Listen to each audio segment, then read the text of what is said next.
આશ્રમ road પરની ફેરફિલ્ડ by Marriott હોટેલનું kitchen seal કરવામાં આવ્યું છે। સૂપમાંથી જીવાત નીકળતા એએમસી દ્વારા આ કાર્યવાહી કરાઈ છે। થોડા દિવસ અગાઉ ગ્રાહકની ફરિયાદના આધારે ફૂડ વિભાગે પગલાં લીધા છે। એએમસીના ફૂડ વિભાગે હોટેલને દંડ ફટકારીને કાર્યવાહી કરી છે।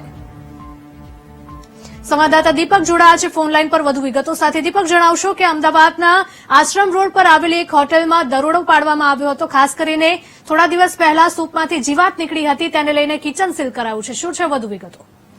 હિરલ, જે પ્રકારે ખાવાના શોખીનો છે તેમના માટે વધુ એક ચેતવારૂપ કિસ્સો સાબિત થયો છે, કારણ કે સૌથી મોટી અને 5 સ્ટાર હોટલ ગણાતી ફેરફિલ્ડ જે હોટલ આશ્રમ રોડની, ત્યાંથી સૂપમાંથી જીવાત નીકળ્યું હતું અને મોડી રાત્રે જયારે ગ્રાહક દ્વારા ફરિયાદ કરવામાં આવી ત્યારે એએમસીના જે ફૂડ વિભાગના દરોડા છે તે કરવામાં આવ્યા હતા।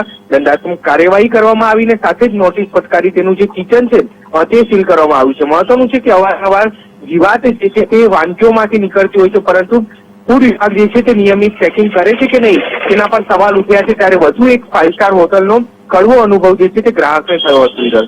જી દીપક, આભાર।